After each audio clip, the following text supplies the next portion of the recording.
Hello বন্ধুরা, সকাল সকাল আরও একটা রেসিপি নিয়ে চলে এলাম। মাছ দেখে বুঝতেই পেরেছো মাছের ঝোল করব। তো আমার কড়াইতে তেল দেওয়া হয়ে গেছে, তেল গরমও হয়ে গেছে। আমি দিয়ে দিলাম ফোড়নে দিলাম জিরে আর শুকনো লঙ্কা।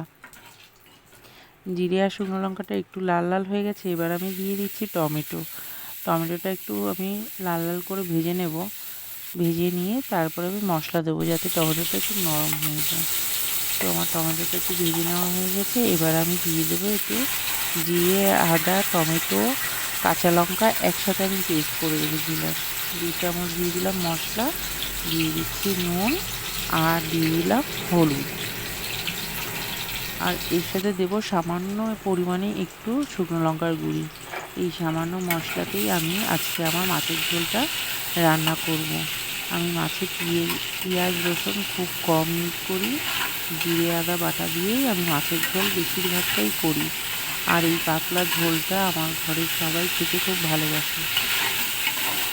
তো এই মশলাটা দিয়ে আমি এবার ভালো করে কষিয়ে নেব, যাতে মশলা দিয়ে কোনো কাঁচা গন্ধ না আসে। মশলা দেখো আমার টমেটোগুলো নরম হয়ে গেছে, পুরো গলে গেছে, আর মশলা থেকে তেল বেরিয়ে এসেছে। এবার আমি আরেকটু নেড়ে চেড়ে নিয়ে মাছের এই মশলাটাতে আমি জল দিয়ে দেবো। ঝোলের জন্য জল দিয়ে দেবো।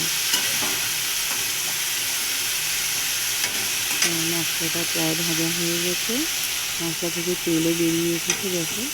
এবার আমি একটু নেড়ে চেড়ে আমি মশলাতে প্রয়োজন মতো জল দিয়ে দেবো। যতটা আমি ঝোল রাখবো সেই পরিমাণে আমি জল দেবো। আর যতটা পরিমাণে আমার মাছ আছে সেই পরিমাণে আমি জল দিয়ে নিলাম। তো জলটা দিয়ে আমি একটু নেড়ে চেড়ে একটু ফুটতে দেবো। ঝোলটা ভালো করে ফুটে উঠলে তবে আমি মাছ দিয়ে দেবো ঝোলের মধ্যে। ঝোলটা আমার ফুটে গেছে, তো এখন আমি মাছগুলো দিয়ে দেবো এক এক করে সব ঝোলের মধ্যে। তো এখানে আমার ভেজে রাখা মাছগুলো রয়েছে, এবার আমি এক এক করে দিয়ে দিচ্ছি সব ঝোলের মধ্যে।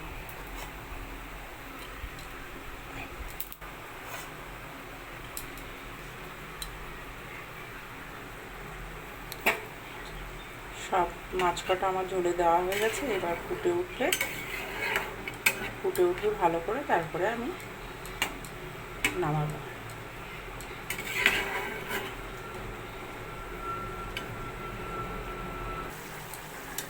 আমার মাছের ঝোলটাও ফুটে উঠেছে, আর একটু ফুটে গেলে আমি মাছের ঝোলটা নামিয়ে নেব। আমার মাছের ঝোল হয়ে গেছে, আমি নামিয়ে নিলাম। যেহেতু ঘরে ধনেপাতা নেই তাই আমি দিতে পারলাম না। আর আমার মাছের ঝোলটা আমি এভাবেই রান্না করি। তো কেমন হয়েছে তোমরা অবশ্যই একটা কমেন্ট করে জানিও।